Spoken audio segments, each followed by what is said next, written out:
Hi everyone, my name's Pieta Valentine. I've written 2 books, The Resident's Voice and The Resident's Rise, both from a dementia unit. Today's video is on high-level anxiety in a dementia unit. Very difficult state. It's very, total stress. So with high-level anxiety, that's when the anxiety is constant, unremitting and unchanging. So we don't want that.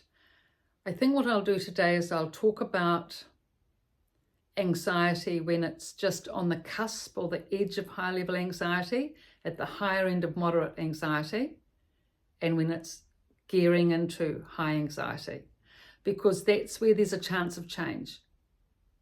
It takes a lot of effort, a lot of input, but if you don't turn it around then, once the person is into high level, very difficult indeed, if at all possible, to turn around. So with these videos, they're all about practical techniques to help. So I'll just mention about what you can do at this higher level of moderate anxiety, verging into high level. So all the things apply. Often, why is the person so stressed and anxious? Well, typically because they're disorientated and confused, and secondly, because they can't get out and they've lost all their freedom. So we'll deal with those 2 things again, which I've done in the previous 2 videos. You can look at in more detail, but making sure, that the person is orientated to the unit.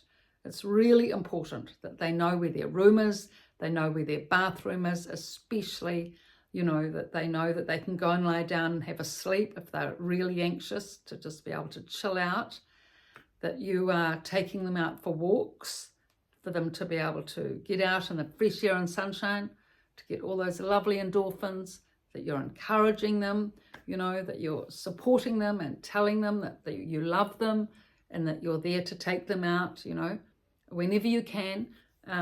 Explain to them in realistic terms, like that you're working, say, you're full-time, so it's difficult, but you've got the grandkids on board, and they'll come, on the weekends when they're not at school to take, your mother out, and you'll come after work when you can, sometimes at lunchtime, to see your mother, and explain the dynamic so she knows that if the effort you're putting in.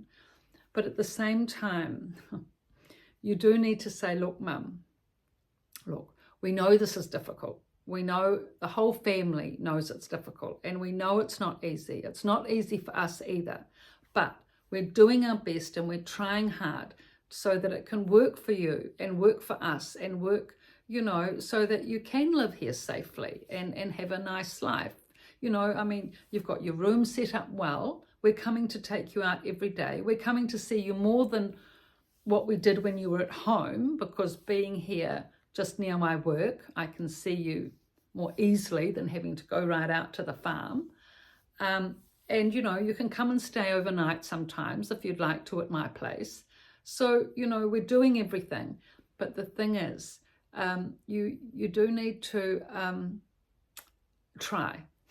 You need to try. You need to try as well to, relax and unwind and settle down and lie down on the bed and, let yourself have a sleep if you're, really tired, and sit at the window and look out at the lovely garden if you can feel yourself getting stressed, and making an effort with those positive thoughts and that positive thinking, which you've always, oh yes, I do like that positive thinking, and maybe if you can bring in my positive thinking cards and I can read those and make sure they're big letters, so I've got my glasses so I can read them. There's a book I've got at home on positive thinking in big print that I could, yes, I know the book you mean, Mum, yes, that book on positive thinking, and those quotes on all those famous quotes of history and all those famous people saying lovely things. I know you like that. We're going to bring that book in, and what one of the grandkids has decided to do is to take a photocopy of some of those quotes, blow them up nice and big, laminate them, and put them on your wall. Oh yes, I would love that, to have those lovely quotes up on the wall. then I can read them and get my thinking going.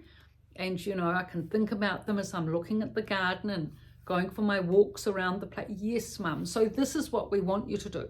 Just get back into your good efforts that you were making before. Same thing, same life, you know, keep up with your positive thinking. Even though your memory's gone, oh, sorry, say that a bit more diplomatically. Even though we know you're having problems with your memory, especially your present memory, still, if you've got the book there, you can still read them. You're familiar with these quotes, you can read them and think about them, you know, and this will give you a lot of solace and encouragement. And oh yes, I'm always encouraged by those quotes. They are amazing. So yes, I'll get back to that.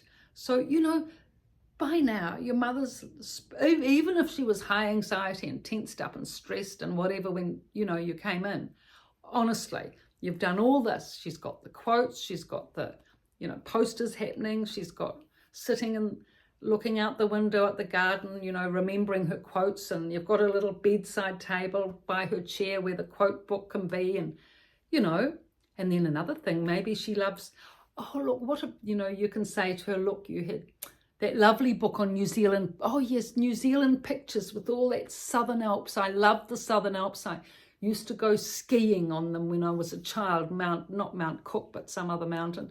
Mount Cook's too high, I think. So anyway, I was always out skiing and tramping and everything in those mountains. So, yes, so look, we'll bring in those we'll bring in a couple of good, beautiful books on the South Island scenery. You can flick through those and all those beautiful memories can come back, and you'll enjoy that when you're sitting here looking out in the sun and you've got your quotes and you've got your book on New Zealand and you've got us visiting and taking you for a walk. And oh, yes, dear, yes, I see. Okay, so it's better than I thought. So I'll just, you know, and have a sleep. You know, when you're exhausted and you haven't slept well, you're not sleeping well at night. I know that because the nurse told me. So have a sleep, lie down, relax, and just get into that deep breathing that you used to do, or whatever it was, being present or meditation or something. Oh, yes, I did practice that TM meditation. Yes, maybe I could try to do a bit of that. Or deep breathing, at least be, you know, focus on the present. So yeah, so just bring it all in. Or yoga, if your mother's into yoga, maybe she can, you know, do a bit of stretching or something, and focus on that, you know, because we've all had wonderful, fabulous lives where we've done fabulous things, you know, most of us. And so a lot of that we can bring into the unit. And we just have to be creative and think about, well, what things can come back in, even if to a lesser degree. So this is all stuff that will help relax, relieve the anxiety. The walking especially will help alleviate anxiety. On a beautiful day, it always helps lying and relaxing on the bed with a beautiful duvet and a feather pillow and a comfortable bed. Yes, and a good sleep, all of that helps. Look, there's lots of other techniques. I actually haven't got time to go into those today. But we will, you know, have another session. I'm going into high level anxiety in the next video. So have a look at that, and thank you for your likes and subscriptions and everything else. Thank you.